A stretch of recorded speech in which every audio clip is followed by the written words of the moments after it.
welcome, welcome. If you were with us last week, you know, like we're talking about, we launched a brand new series called Exiles. And as I mentioned, this series is focusing on 4 chapters out of this Old Testament book called the book of Jeremiah. And these 4 chapters focus on the moment and the season that God's people, the Israelites, were exiled by God out of the land that he had promised them and their ancestors. For 700 years, they had lived in this land, and suddenly they find themselves out of the land.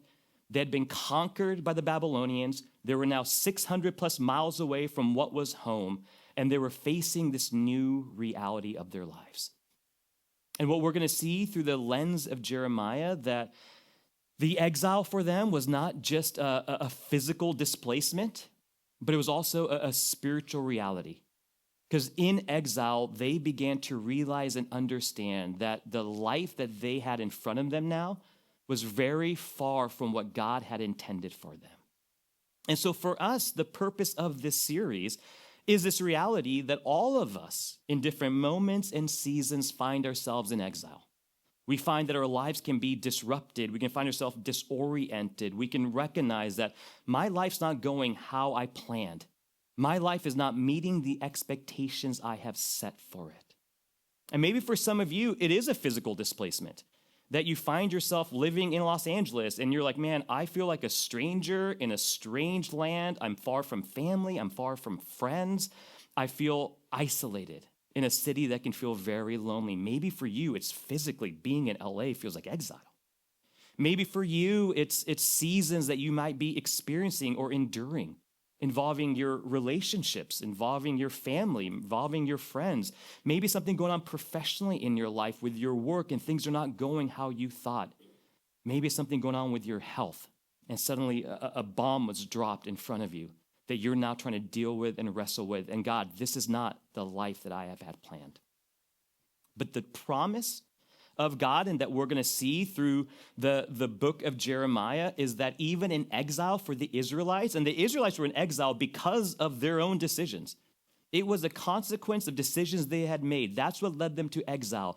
And yet even in the midst of that, God says, I am still here. I am present. God is pursuing them.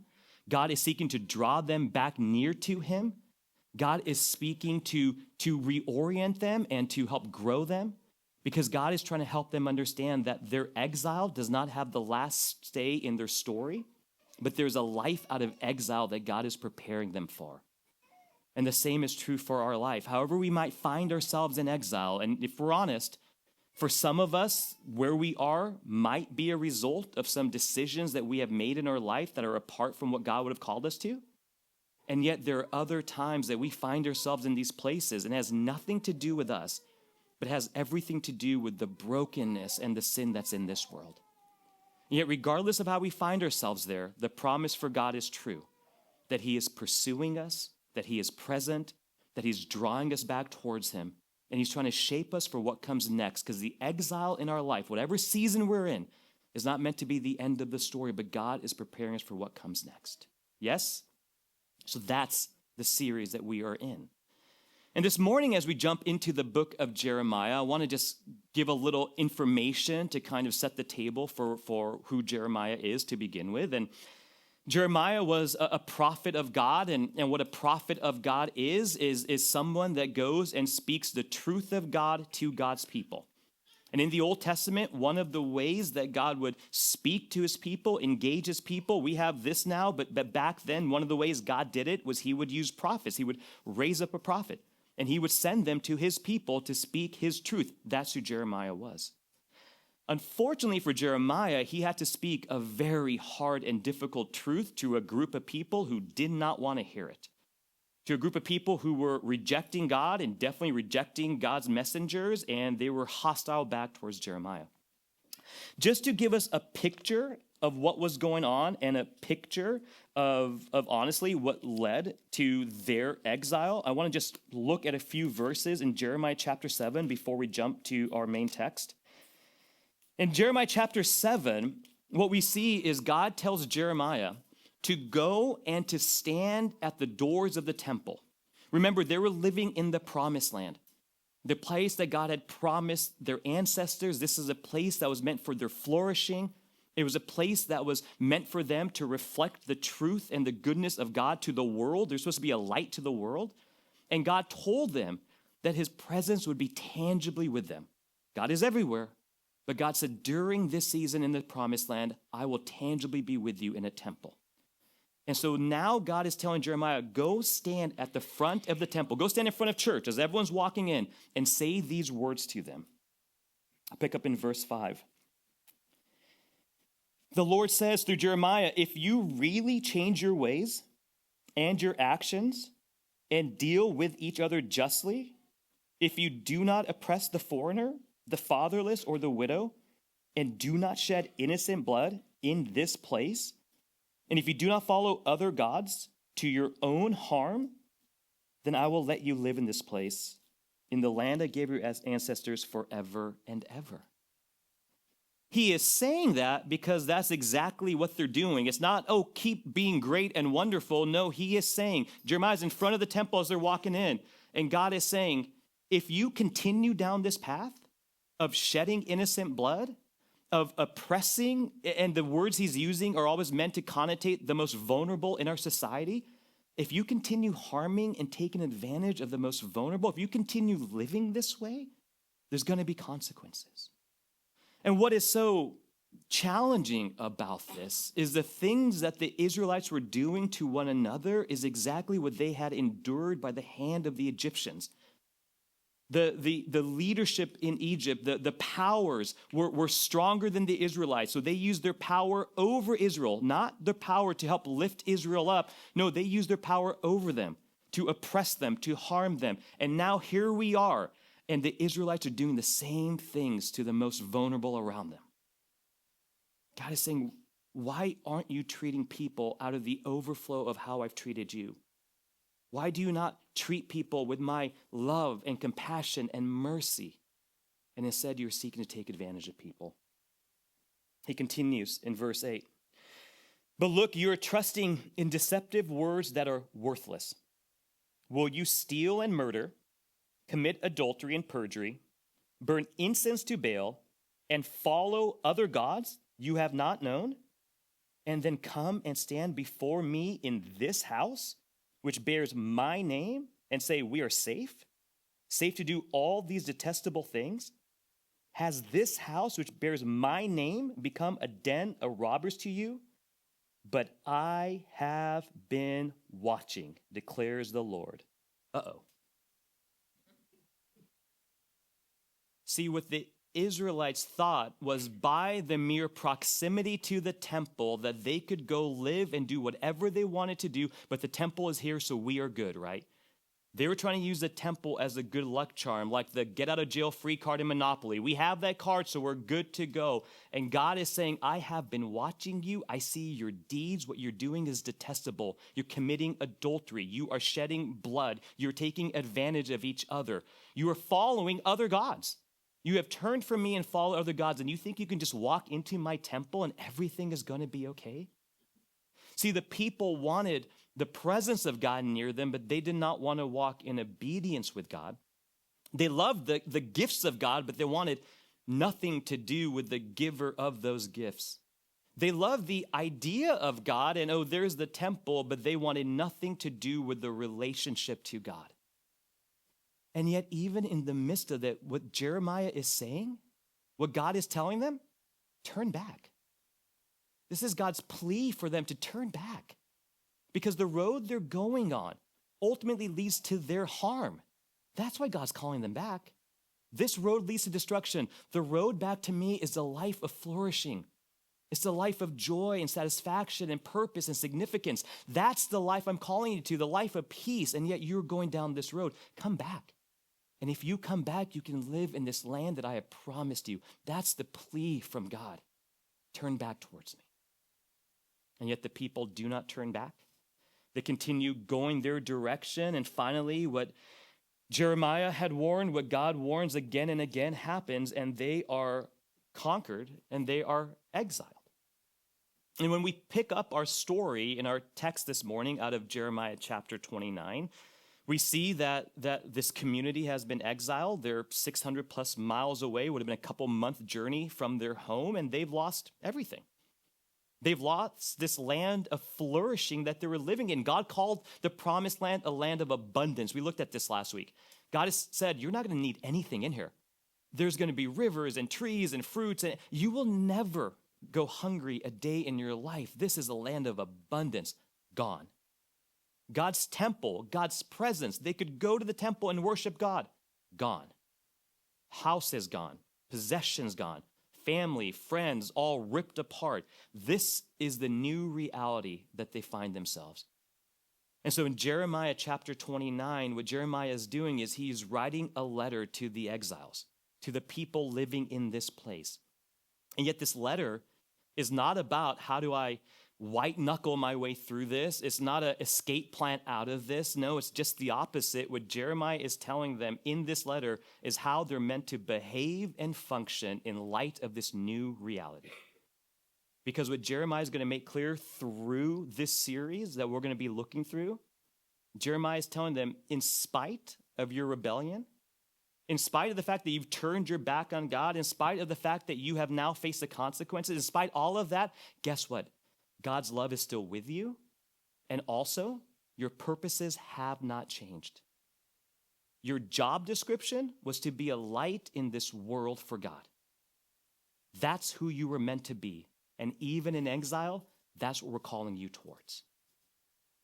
This letter is a reminder that their purposes have not changed. God still desires for them, in the midst of their rebellion, to be a light for him, to make him known to the world around them. And we recognize the inherent tension, right? How are they supposed to remain faithful to God now that they're in enemy territory? I mean, they could hardly do it when they were living amongst all the people that believed the same thing, and the temple is there, and they failed to do it then, and now they find themselves in hostile territory. How are they going to remain faithful to God in a place that wants nothing to do with God? In a culture that's trying to call them to bend and conform and live in ways that are in opposition to what God would call them to a nation that is hostile to God and mocks God, how are they to remain faithful to God in the midst of it? And not just that, how are they to be good witnesses to God to this world? Because what God is saying is, yes, you might be in hostile territory. Guess what? That's opportunity.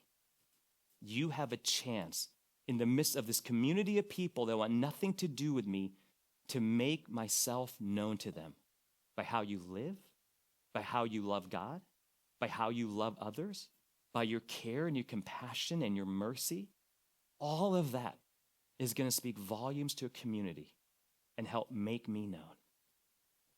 You may have found yourself in places like this in your life. You may have said these things, and you may be in one of these seasons now where you feel like you're the only Christian blank.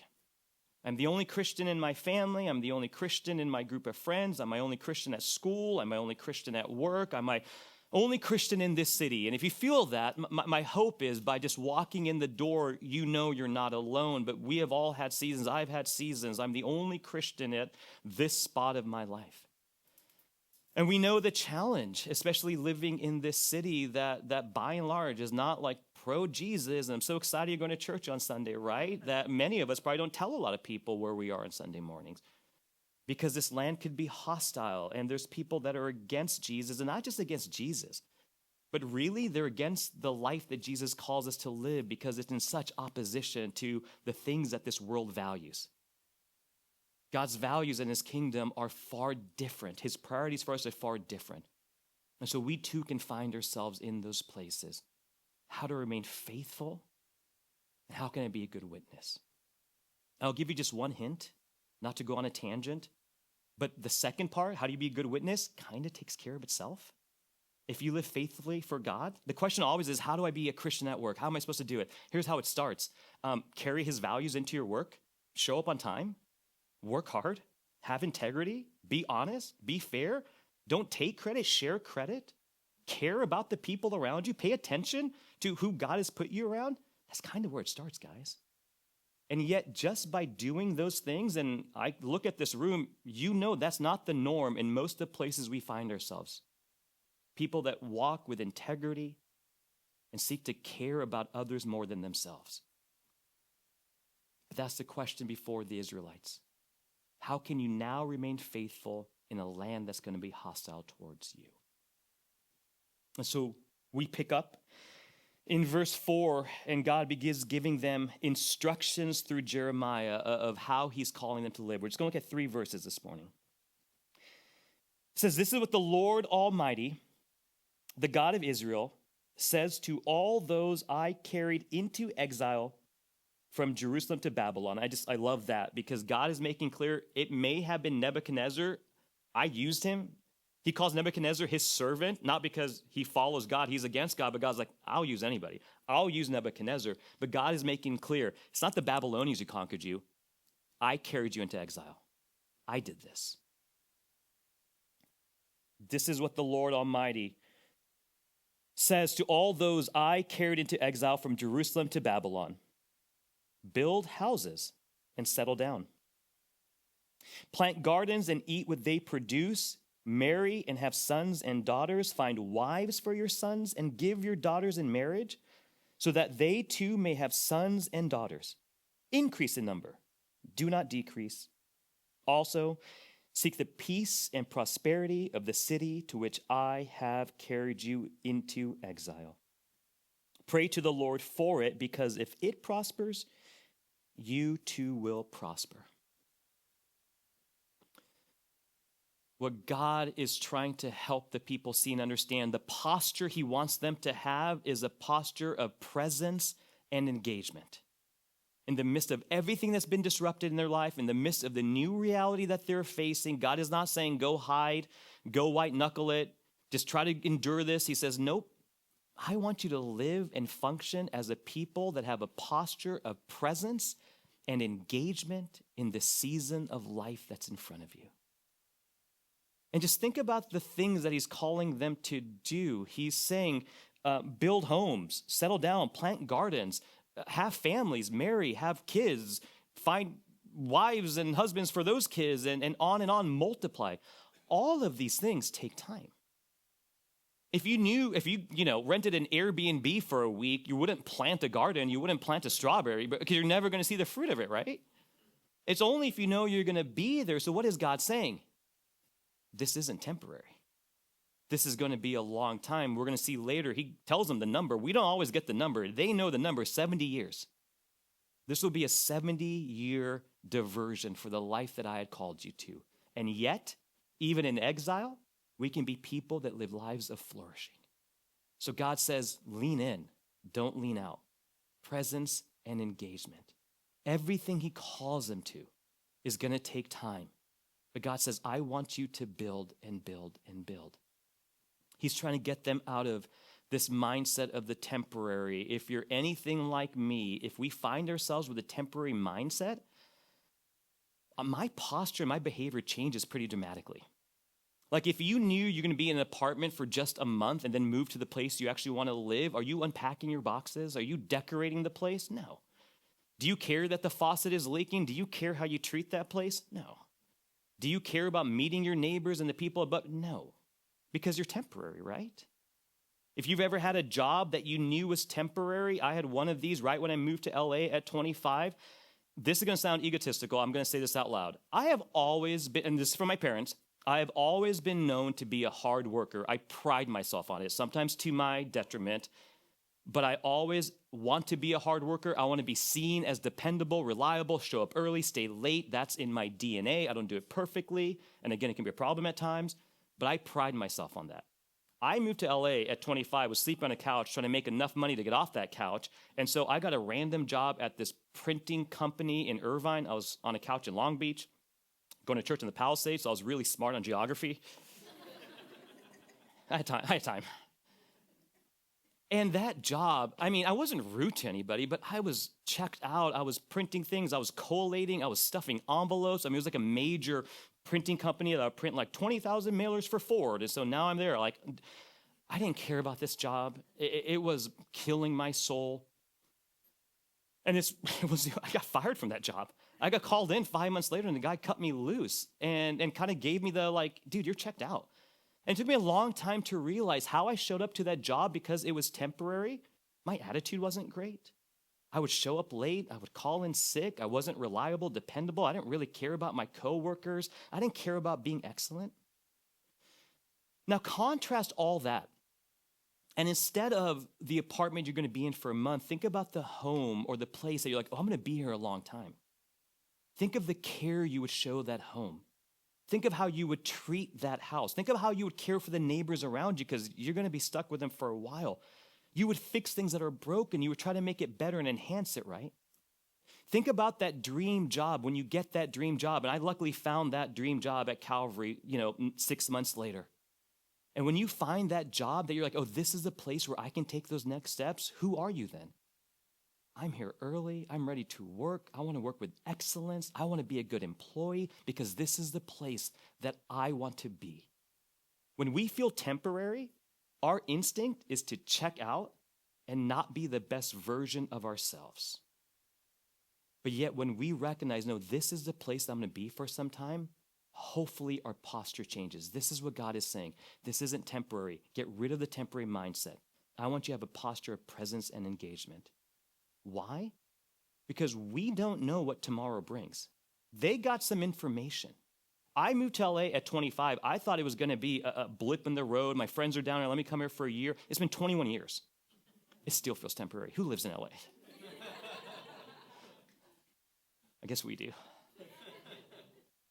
We don't know what tomorrow brings. So God says, be present and engage.